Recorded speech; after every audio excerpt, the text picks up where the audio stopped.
ये कहानी भविष्य की दुनिया की है, जहां पर साइंस ने अब इतनी तरक्की कर ली है कि वो इंसान के किसी भी अंग को बना सकती है।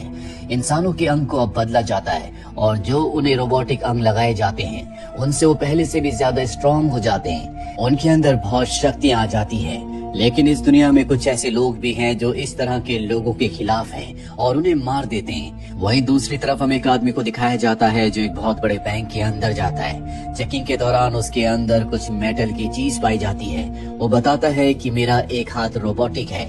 इसके बाद उसे लॉकर रूम के अंदर ले जाया जाता है। जब उसकी आंखों को स्कैन किया जाता है तो उसके 3 लॉकर्स खुल जाते हैं जिसके अंदर हाथ के अलग अलग पार्ट्स होते हैं। वो अपना हाथ निकालकर उस दूसरे हाथ को अपने हाथ में फिट कर लेता है। दरअसल ये जो नया हाथ है ये अपने आप में एक हथियार है। वो उस अपने नए हाथ से एक लॉकर को खोलकर वहां से हीरे निकाल लेता है। हालांकि यहाँ पर सिक्योरिटी आ जाती है और वो सिक्योरिटी को चकमा देकर उन पर हमला करके यहाँ से निकल जाता है। इन सब में वो बहुत जख्मी हो चुका है। बाहर वो अपने भाई हिटोर से मिलता है। वो हिटोर को हीरे दे देता है और कहता है कि तुम हीरे लेकर यहाँ से निकल जाओ, जल्दी पुलिस यहाँ पर पहुँचने वाली है। हिटोर को मजबूरी में वहाँ से जाना पड़ता है। तभी पुलिस वहाँ पर पहुँच जाती है जो हिटोर के भाई को गोली मार देती है। और अब जब उसे स्कैन किया जाता है तो पता चलता है कि ये एक मशहूर बॉक्सर था। पर जब इस दुनिया में बायोनिक्स की क्रांति हुई तो उसका करियर पूरी तरह से खत्म हो गया। इस तरह के बॉक्सर आ गए जिनके पार्ट्स रोबोटिक थे, उनसे वो मुकाबला नहीं कर सकता था। इसीलिए जानबूझकर उसने अपना एक हाथ कटवा लिया ताकि सरकार उसे नया रोबोटिक हाथ दे दे। लेकिन सरकार को उसके बारे में सब कुछ पता चल गया, इसीलिए उसे रोबोटिक हाथ नहीं मिला। इस तरह के अंगों को चलाने के लिए खास चिप की जरूरत होती है जो इंसान के सिर के अंदर फिट की जाती है।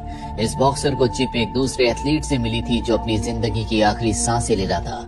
वहीं दूसरी तरफ हमें मारिया नाम की एक लड़की को दिखाया जाता है जिसकी मॉम एक लॉन्ग जंप की बहुत बड़ी एथलीट थी। बचपन से उसने भी लॉन्ग जंप की तैयारी की, उसने भी रिकॉर्ड बनाए।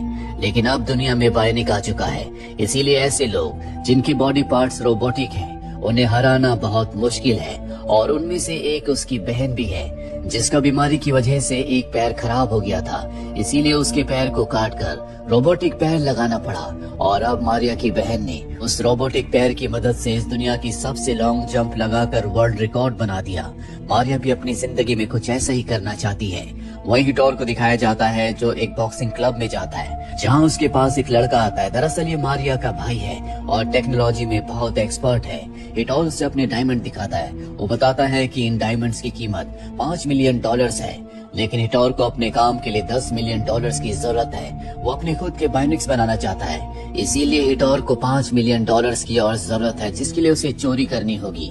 लेकिन उसके भाई की मृत्यु हो चुकी है जो कि एक बायोनिक था। यहाँ पर मारिया का भाई कहता है कि मैं एक ऐसी शख्स को जानता हूँ जो तुम्हारी मदद कर सकती है, और वो हिटोर को अपनी बहन मारिया से मिलवाता है। हिटोर दरअसल ऐसे बच्चों की, ऐसे एथलीट की मदद करता है जो कि नेचुरल होते हैं, जिनके कोई भी बॉडी पार्ट में कोई रोबोटिक पार्ट ऐड नहीं होता।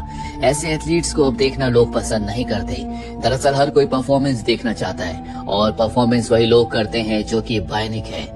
मारिया हिटोर को बताती है कि मेरी मॉम हमेशा चाहती थी कि मैं लॉन्ग जंप की एक बहुत बड़ी चैंपियन बनूं, लेकिन जब से रोबोटिक पार्ट्स आए हैं तब से इन्हें हराना नामुमकिन बन चुका है। ये बड़े बड़े रिकॉर्ड्स बनाते हैं और इन्हीं लोगों को लोग देखना पसंद करते हैं। मारिया जब घर जा रही होती है तो देखती है कि हर जगह उसकी बहन के बड़े बड़े डिजिटल एड्स चल रहे हैं। दरअसल बायोनिक कंपनी ने उसे अपना ब्रांड एम्बेसडर बनाया है ताकि इस दुनिया में और भी बहुत सारे लोग अपनी बॉडी में इसी तरह के पार्ट्स लगवाएं और उनकी कंपनी को फायदा हो। मारिया जब घर आती है तो वहाँ पर एक बहुत बड़ी पार्टी होती है क्योंकि उसकी बहन ने लॉन्ग जंप में एक बहुत बड़ा रिकॉर्ड बनाया है।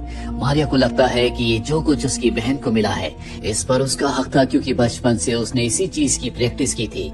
यहाँ पर वो बहुत सारी शराब पी लेती है, जिसके बाद वो यहाँ पर जितने भी एथलीट्स होते हैं जो सबके सब बायोनिक हैं उन्हें बहुत उल्टा सीधा कहती है। अपनी बहन से भी उसके आर्ग्यूमेंट्स हो जाते हैं, जिसके बाद वो बाइक से घर से निकल जाती है।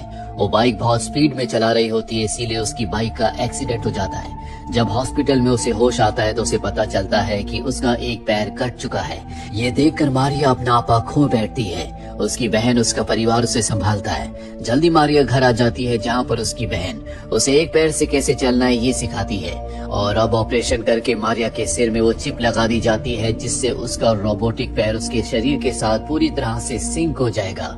जल्दी उसका पैर भी बदल दिया जाता है और अब जब वो प्रैक्टिस के लिए जाती है तो बहुत अच्छा परफॉर्म करती है। जो देखकर सब के सब हैरान हो जाते हैं। हिटोर भी यहाँ पर होता है। दरअसल हिटोर की वजह से उसे ये रोबोटिक पैर मिला है। ये बहुत महंगा होता है और हिटोर ने उसे पैर दिया है। रात को हिटोर से मिलने जाती है। ये दोनों के दोनों एक दूसरे के बहुत करीब आ चुके हैं। हिटोर कहता है कि मैंने तुम्हें रोबोटिक पैर इसलिए दिया था ताकि तुम हमारा एक काम कर सको।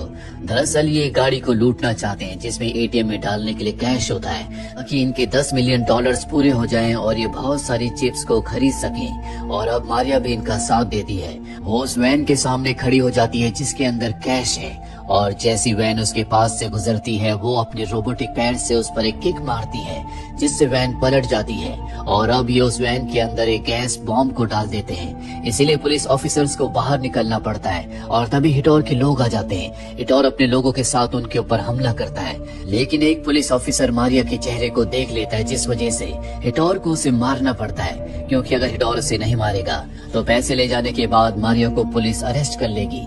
मारिया को देखकर बहुत बुरा लगता है कि हिटोर ने एक पुलिस ऑफिसर को मार दिया। इसीलिए वो अपने भाई से कहती है कि तुम्हें इनका साथ छोड़ना होगा। ये चोर के साथ साथ कातिल भी हैं, लेकिन उसका भाई उनका साथ छोड़ने से मना कर देता है। वही हमें डिटेक्टिव को दिखाया जाता है जो वैन के पास आता है। वहाँ पर जो जख्मी पुलिस ऑफिसर्स होते हैं वो बताते हैं कि जिन लोगों ने इस वैन को लूटा है उनमें एक बायनिक भी थी जिसने अपने रोबोटिक पैर से किक मारकर गाड़ी को पलट दिया। डिटेक्टिव पूछता है कि उसका कौन सा पैर रोबोटिक था। पुलिस ऑफिसर्स को इस बारे में कुछ पता नहीं होता। वो बताते हैं कि हम इतना बता सकते हैं कि वो एक ब्लैक लड़की थी। डिटेक्टिव को मारिया पर शक हो जाता है क्योंकि बहुत वक्त से वो उस पर नजर रख रहा था। साथ ही वो हिटोर के भाई के केस को भी देख रहा था। वो जानना चाहता है कि हिटोर के भाई के सर पर जो चिप लगाई थी वो किसने लगाई, क्योंकि वो पूरी तरह से इलीगल थी। साथ ही उसे पूरा यकीन होता है कि कोई ऐसी गैंग है जो बहुत सारे इलीगल बाइनिक्स बनाना चाहती है, जो जानबूझकर अपने पार्ट्स को कटवा कर उसमें रोबोटिक पार्ट्स को फिट करवाएंगे और ओलंपिक्स में और दूसरी इलीगल एक्टिविटीज में पार्टिसिपेट करेंगे। वहीं हमें मारिया को दिखाया जाता है। उसके पिता उसके पास आते हैं और कहते हैं कि तुम्हारा सिलेक्शन हो चुका है, यानी कि अब वो भी ओलंपिक्स में पार्टिसिपेट करेगी। इसके बाद वो प्रैक्टिस करना शुरू कर देती है। उसकी बहन भी उसके साथ प्रैक्टिस करती है, लेकिन मारिया बचपन से एक बहुत अच्छी एथलीट थी, इसीलिए बहुत अच्छा परफॉर्म कर रही होती है। डिटेक्टिव उसके पास आता है और कहता है कि मुझे शक है कि तुमने अपने पैर को जानबूझकर कटवाया है ताकि तुम बायोनिक बन जाओ, तुम्हें रोबोटिक पैर मिल जाए और तुम इस दुनिया की सबसे अच्छी एथलीट बन जाओ। ये सुनकर उसके पिता बहुत गुस्सा हो जाते हैं। वो कहते हैं कि तुम हमारे परिवार के ऊपर इस तरह का आरोप नहीं लगा सकते। डिटेक्टिव बताता है कि जिस रात को मारिया का एक्सीडेंट हुआ था, किसी ने एक्सीडेंट होने से 5 मिनट पहले ही हॉस्पिटल कॉल करके बताया था कि यहाँ पर एक एक्सीडेंट हुआ है। इसका मतलब ये है कि जानबूझकर इस एक्सीडेंट को करवाया गया है, लेकिन इस वक्त उसके पास सारे सबूत नहीं होते। इसीलिए डिटेक्टिव वहाँ से चला जाता है, पर मारिया की बहन को उस पर शक हो जाता है। इसीलिए डिटेक्टिव ने जो रिकॉर्डिंग उन्हें दी होती है, जिसने हॉस्पिटल कॉल किया था, वो उस रिकॉर्डिंग को सुनती है जिसमें पीछे उसकी मॉम का फेवरेट म्यूजिक चल रहा होता है। वो समझ जाती है कि ये काम मारिया का था। इसीलिए उसे मारिया पर बहुत गुस्सा आता है, क्योंकि उसने अपनी बहन को हराने के लिए, वर्ल्ड चैंपियन बनने के लिए अपना पैर कटवाया। और अब कंपटीशन का दिन आता है जहाँ पर मारिया की बहन उससे बहुत गुस्से में होती है। वो एक बहुत ही अच्छी जंप लगाती है जो आज तक की सबसे लॉन्ग जंप है, और जब मारिया की टर्न आती है तो वो उससे भी लॉन्ग जंप लगाती है और अपनी बहन से आगे निकल जाती है, जो देखकर उसकी बहन को बहुत गुस्सा आता है। दरअसल अब उसकी जो चिप का टेम्परेचर है वो डाउन हो रहा है, क्योंकि वो डिप्रेस भी है, और अगर चिप का टेम्परेचर 0 हो गया तो उसके दिमाग में जो चिप है वो फट जाएगी। मारिया को ज्यूरी मेंबर्स को पता चल जाता है कि चिप का टेम्परेचर कम हो चुका है, इसीलिए उसे जंप करने से मना किया जाता है, पर वो कहती है कि मैं टेम्परेचर को कंट्रोल कर लूंगी, और अब वो जंप करती है और वो चिप के टेम्परेचर को कंट्रोल नहीं कर पाती। टेम्परेचर 0 हो जाता और चिप उसके दिमाग में फट जाती है। उसकी किस्मत अच्छी होती है कि उसकी जान बच गई, लेकिन अब उसे दूसरी चिप नहीं लगाई जा सकती, क्योंकि एक एथलीट को, एक बाइनिक को जिंदगी में एक ही चिप दी जाती है जो कि उसके बॉडी पार्ट के बारकोड के साथ मैच करती है। मारिया अपनी बहन की हालत को देखकर बहुत ज्यादा परेशान होती है। उसके दिल में गिल्ट होता है, इसीलिए बहुत ज्यादा प्रैक्टिस करना शुरू कर देती है। वहाँ पर उसका भाई आता और कहता है कि तुम्हें अपने आप को शांत करना होगा, शायद यही हमारी किस्मत में था। वो उसे पानी पीने के लिए देता है, जिसके बाद वो बेहोश हो जाती है। और यहाँ पर हिटोर और उसके आदमी उसकी बहन को किडनैप करके अपने साथ ले जाते हैं, और वो मारिया से कहते हैं कि तुम्हें हमारा साथ देना होगा। कल शहर में 10 चिप्स आने वाली हैं जिन्हें हमें हासिल करना होगा, उन पर हमारा ज्यादा अधिकार है, क्योंकि इन चिप्स के आने के बाद ही हम जैसे एथलीट्स की जिंदगी, उनका करियर पूरी तरह से बर्बाद हो गया। दरअसल हिटोर खुद भी अपने भाई की तरह एक बॉक्सर हुआ करता था, लेकिन निम्स के आने के बाद इस तरह के एथलीट्स की मार्केट में दुनिया में कोई वैल्यू नहीं बची। इन सब का करियर खत्म हो गया। इसीलिए हिटोर बहुत सारे ऐसे लोगों के साथ मिलकर काम करता है जो सब के सब एक वक्त में एथलीट थे, और इन्हें $10 मिलियन भी इसीलिए चाहिए होते हैं कि कल जो चिप्स आने वाली है उनकी एग्जैक्ट लोकेशन पता करने के लिए इन्हें वो पैसे हैकर्स को देने थे, जो पैसे दे चुके हैं और इन्हें लोकेशन का पता चल चुका है। जिस बिल्डिंग के अंदर वो चिप्स होंगी उस बिल्डिंग के सामने एक और बिल्डिंग है जो 25 मीटर दूर है। हिटोर चाहता है कि मारिया एक लॉन्ग जंप लगाए ताकि वो 25 मीटर की जंप कवर करके उस बिल्डिंग के अंदर एंटर हो जाए जहां पर चिप्स हैं, और चिप्स को हासिल करके उसे दे दे। मारिया कहती है कि ये इम्पॉसिबल है। आज तक का जो वर्ल्ड रिकॉर्ड है, जो सबसे लॉन्ग जंप लगी है, वो 18 पॉइंट कुछ मीटर्स की है और ये 25 मीटर है। हिटोर कहता है कि अगर तुम अपनी बहन की जान बचाना चाहती हो, उसे जिंदा देखना चाहती हो, तो तुम्हें ये काम करना होगा। और अब मारिया इस काम को करने के लिए मान जाती है क्योंकि वो मजबूर है। वो बिल्डिंग की छत के ऊपर जाती है और उसके अंदर जितनी भी ताकत होती है उस ताकत से रनिंग करके वो एक लॉन्ग जंप लगाती है और वो 25 मीटर के डिस्टेंस को कवर कर लेती है। वो कांच तोड़कर उस बिल्डिंग के अंदर पहुंच जाती है जहां पर 2 लोगों के पास वो चिप्स है। वो उन पर हमला करके चिप्स को हासिल करके वहां से भाग जाती है, लेकिन उसकी किस्मत उसका साथ नहीं देती। सीसीटीवी कैमरास की फुटेज में उसका चेहरा आ जाता है। डिटेक्टिव को पता चल जाता है कि मारिया ने ही चिप्स को चुराया है। वहीं मारिया हिटोर की उस जगह पर पहुंच जाती है जहां पर उसे हिटोर को चिप्स देनी है। हिटोर उसके सामने होता है। उसे हिटोर पर बहुत गुस्सा आ रहा होता है, इसीलिए वो गाड़ी को पूरी स्पीड से हिटोर की तरफ चलाती है और उसे टक्कर मारकर गिरा देती है। पर बाद में उसे पता चलता है कि ये हिटोर नहीं बल्कि उसका भाई था जो बुरी तरह से जख्मी हो चुका है। मारिया को अपने भाई की हालत देखकर बहुत दुख होता है। तभी यहाँ पर हिटोर अपने लोगों के साथ आ जाता है जो मारिया को एक जगह बंद कर देता है। हिटोर के पास अब इस दुनिया का सबसे अमीर आदमी आता है। दरअसल हिटोर का कभी ये प्लान था ही नहीं कि वो चिप्स को एथलीट को लगाए। वो इन चिप्स को इस आदमी को बेचना चाहता था जो कि इन्हें बिटकॉइंस में अब पैसे ट्रांसफर करेगा। मारिया को जब ये बात पता चलती है तो वो अपना आपा खो बैठती है। वो अपनी पूरी जान लगाकर अपने आप को आजाद करती है।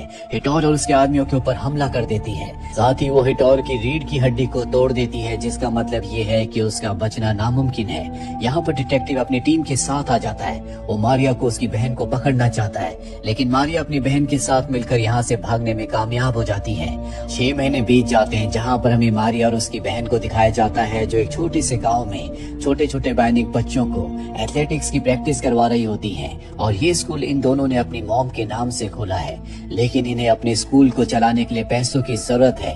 इसीलिए दोनों उसी आदमी के पास जाते हैं जिनको हिटोर अपने चिप्स को बेचना चाहता था। दरअसल वो चिप्स खरीदकर अपनी खुद की बायनिक की फौज बनाना चाहते थे ताकि वो अपनी सिक्योरिटी, अपनी सुरक्षा को बढ़ा सके। मारिया कहती है कि तुम्हें अपनी सुरक्षा के लिए फौज की जरूरत नहीं है, हम 3 ही काफी हैं। और तभी गाड़ी से मारिया का भाई निकलता है जिसके अब बहुत सारे बॉडी पार्ट्स रोबोटिक हैं। उसके अंदर असीम पावर्स हैं। दरअसल वो एक साइबॉर्ग बन चुका है। यहाँ पर वो आदमी उसकी पावर्स को चेक भी करता है और उसकी पावर्स देखकर वो हैरान हो जाता है। वो अपनी तरफ आती हुई गोली को भी रोक सकता है। और अब वो रिच आदमी तय करता है कि ये तीनों मेरी सिक्योरिटी में रहेंगे, जिसके बदले वो इन तीनों को मुंह मांगे पैसे देगा, जिन पैसों से ये आने वाली जनरेशन को एक अच्छा एथलीट बना सकती है। साथ ही ये आदमी बहुत अमीर है, इसके पास बहुत पावर्स हैं, इसीलिए अब पुलिस इन तक नहीं पहुंच सकती। इसी के साथ ही फिल्म कहानी यहीं पर खत्म हो जाती है। उम्मीद करते हैं कि ये कहानी आपको पसंद आई होगी।